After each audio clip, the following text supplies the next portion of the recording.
दोस्तों, स्वागत है आपका मेरे चैनल पर। आज की इस वीडियो में हम एक्सेल के अंदर प्रॉफ़िट एंड लॉस शीट को बनाना सीखेंगे।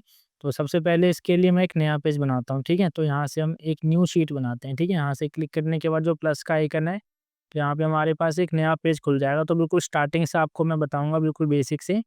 तो जैसे इसके अंदर आपको पता है, सबसे पहले मर्ज सेंटर करके, जैसे हमने इसमें टाइटल जो लिखा है ना, प्रॉफ़िट एंड लॉस शीट, ये हमें लिखना है। तो इसके लिए हमें क्या करना होता है, रेंज को सिलेक्ट करना है इस तरीके से। और चाहें तो आप इसको माउस से भी कर सकते हैं या फिर आप कीबोर्ड से भी कर सकते हैं। तो कीबोर्ड से कैसे करेंगे, शिफ्ट के साथ में डाउन एरो और शिफ्ट के साथ में राइट एरो प्रेस करके हम सिलेक्शन को बना सकते हैं। इसके बाद से क्या है, ये सभी अलग-अलग सेल है, तो इनको कंबाइन करने के लिए हम यहाँ पर होम टैब के अंदर जो हमारा अलाइनमेंट ग्रुप है, इसके अंदर हमें ऑप्शन मिल जाता है मर्ज एंड सेंटर। सिंपली हमें इस पे क्लिक करना है, तो ये हमारा पूरा जो सिलेक्टेड एरिया था मर्ज हो चुका है। इसके बाद से हमें इसके ऊपर डबल क्लिक करना है ताकि हमारा एडिट फॉर्म में आ जाए। अब यहाँ पे हम इसमें लिख देंगे profit and loss sheet, profit and loss sheet, ठीक है? इसके बाद से हमें इसका साइज़ अगर इंक्रीज़ करना है, तो अभी देख सकते हैं यहाँ पे अगर साइज़ को हम इंक्रीज़ कर रहे हैं तो साइज़ इसका इंक्रीज़ नहीं हो रहा है। तो इसके लिए क्या करना है, पहले हमें सेल के बाहर क्लिक करना है। इसके बाद हम इस पे क्लिक करेंगे। इस पे क्लिक करने के बाद अब यहाँ से इसका जो साइज़ है हम इंक्रीज़ कर सकते हैं।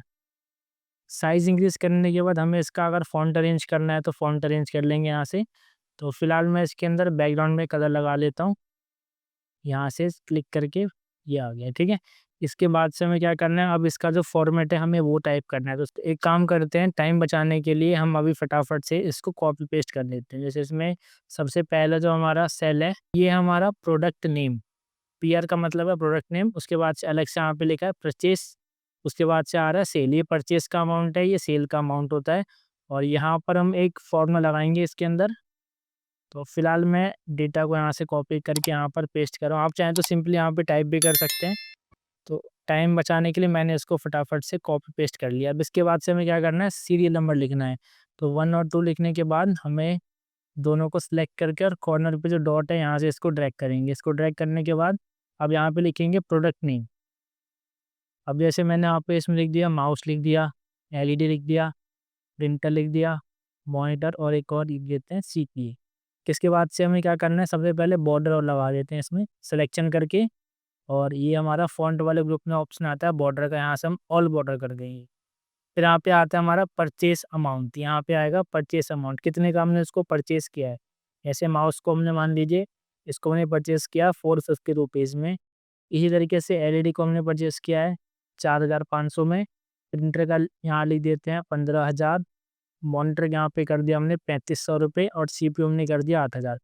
अब ये हमारा परचेस अमाउंट। अब यहाँ पे लिखेंगे सेल अमाउंट, मतलब कि कितने का इसको हम सेल कर रहे हैं। जैसे माउस को हमने सेल किया है 1200 रुपये का, एलईडी हमने 4500 की खरीदी और मान लीजिए 4000 का सेल किया है। और इसके बाद से जो हमने प्रिंटर खरीदा था 15,000 का, इसको 15,000 में सेल कर दिया। और ये 4500 लिख लेते हैं और ये लिख देते हैं 10,000। अब हमें यहाँ पे साफ पता चल रहा है कि यहाँ पर क्या है, हमें जैसे माउस को हमने 450 का खरीदा है और 1200 रुपये का सेल कर दिया, तो इसमें हमें हो रहा है प्रॉफिट। इसमें हमें इसमें लॉस हो रहा है और इसमें नो प्रॉफिट नो लॉस। तो ये हमें इस तरीके से करना है कि यहाँ पे ऑटोमेटिक जैसे हम वैल्यू को चेंज करें तो यहाँ पर भी चेंज हो जाए। तो अब इसमें फॉर्मूला ऐड करेंगे, इसके लिए सिंपली हमें इक्वल करना है। इसके बाद से हमें करना है इफ़ का फॉर्मूला लगाना है। और इसके बाद से यहाँ पे आता है लॉजिकल टेस्ट। तो सबसे पहले मैंने परचेस को सिलेक्ट किया, फिर इक्वल का साइन लगाया और अगर हमारा परचेस बराबर होगा सेल के, तो सिंपल सी बात है, अगर हमारा परचेस और सेल बराबर होगा तो ना तो हमें प्रॉफिट होगा और ना लॉस। तो यहाँ पे हम टाइप कर देंगे नो प्रॉफिट नो लॉस। इसके बाद से हम क्या करेंगे, दोबारा से सेम फॉर्मूला रिपीट करेंगे क्योंकि हम इसी में सेकंड कंडीशन लगा रहे हैं। तो कॉमा करके इफ़ करना है और ब्रैकेट, और इसके बाद से हमें टैब दबाना है। या तो आप इफ़ लिखने के बाद ब्रैकेट ओपन का भी साइन लगा सकते हैं। अब सेकंड कंडीशन क्या है, अगर हमारी परचेज़ की वैल्यू अगर लेस देन होगी, छोटी होगी अगर सेल की वैल्यू से, तो हमें क्या हो जाएगा, तो हमें हो जाएगा प्रॉफिट। ठीक है? तो प्रॉफिट जो हम लिख रहे हैं डबल कोटेशन के अंदर लिखना है, फिर कॉमा डबल कोटेशन, यहाँ पर हमें लिखना है लॉस। ब्रैकेट को हमें 2 बार क्लोज़ करके सिंपली एंटर दबा देना है, तो इस तरीके से आ जाएगा।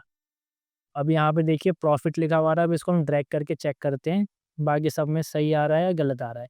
तो देखिए यहाँ पे क्या है, जैसे एलईडी हमने 4500 की खरीदी है और 4000 का सेल किया है इसको, तो इसमें लॉस लिखा हुआ आ रहा है क्योंकि यहाँ पे लॉस है, और यहाँ पर लिखा आ रहा है नो प्रॉफिट नो लॉस। और इसके बाद से लास्ट जो हमारा आता है प्रॉफिट एंड लॉस अमाउंट। इसका मतलब क्या, जैसे अगर प्रॉफिट हुआ है तो कितने का प्रॉफिट हुआ है, और अगर लॉस हुआ है तो कितने का लॉस हुआ है, वो हमें यहाँ निकालना है। तो बिल्कुल सिंपल है, इक्वल करना है इसके लिए और सेल को सिलेक्ट करना है, सेल माइनस परचेज कर देना है और एंटर प्रेस करना है। तो यहाँ पर देखिए आ गया 750। अब ये 750 आ रहा है, इसका मतलब प्लस में है, तो ये प्रॉफिट है। और लॉस यहाँ पे देखिए माइनस में, जो जहाँ पर हमें लॉस होगा वहाँ पर वैल्यू यहाँ पे ऑटोमेटिक माइनस में आएगी। तो माइनस 500 आ रहा है, इसका मतलब यहाँ पर क्या 500 रुपये का लॉस हुआ है, और यहाँ पर ज़ीरो, इसका मतलब नो प्रॉफिट नो लॉस। ठीक है? तो इस तरीके से आप एक्सेल के अंदर प्रॉफिट एंड लॉस शीट बिल्कुल ईज़ी तरीके से बना सकते हैं।